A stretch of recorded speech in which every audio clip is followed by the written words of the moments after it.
बाहर आना बहुत जरूरी है। रहेगा, जेला कटेगा। मेरी मुखालिफ पार्टी इस वक्त इस सिचुएशन में हारून का कुछ नहीं मिलेगा। तुम चाहते क्या हो?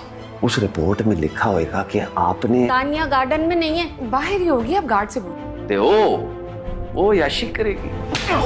गार्ड भी नहीं है।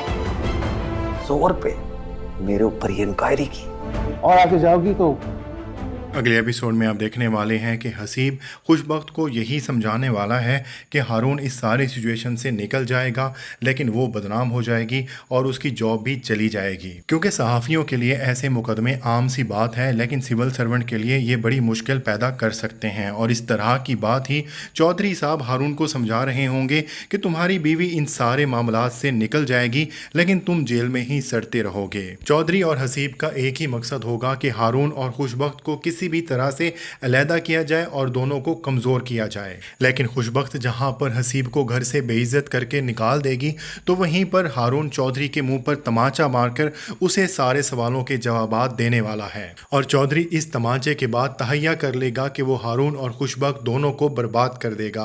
वो परी को अगवा करवा लेगा। उसे इस बात का इल्म है कि खुशबख्त की जान उसकी अकलौती बेटी परी में है, इसलिए वो खुशबख्त को ब्लैकमेल करेगा कि ताकि वो मीडिया में ये बयान दे कि उसने अब तक जितनी भी चौधरी के खिलाफ कार्रवाइयां की हैं वो सिर्फ और सिर्फ पैसे के लिए की हैं और दूसरी पॉलिटिकल पार्टी के प्रेशर में आकर की हैं। लेकिन खुशबख्त इस बात पर बिल्कुल भी राजी नहीं होने वाली और चौधरी भी ज्यादा देर तक परी को अपने पास नहीं रख सकता, इसलिए वो खुशबख्त को परी लौटाने वाला है। क्योंकि वो जानता है कि ऐसी सिचुएशन में खुशबख्त, हारून या परी को कुछ भी हो जाता है तो सारा इल्जाम इसी पर ही आने वाला है, इसलिए वो सिर्फ और सिर्फ प्रेशर ही बना के रखेगा। लेकिन खुशबख्त इस प्रेशर में नहीं आने वाली। वो अपने बॉस से इस बात की परमिशन लेने वाली है कि उसने जो चौधरी के नाम का भारी पत्थर उठाया है वो इस काम को मजीद आगे बढ़ाना चाहती है। वो मजीद रेड्स करना चाह रही है ताकि चौधरी के पीछे छुपे हुए चेहरे भी बेनकाब हो सकें। उसका बॉस खुशबख्त को इजाज़त तो देने वाला है, लेकिन साथ में ये भी समझाने वाला है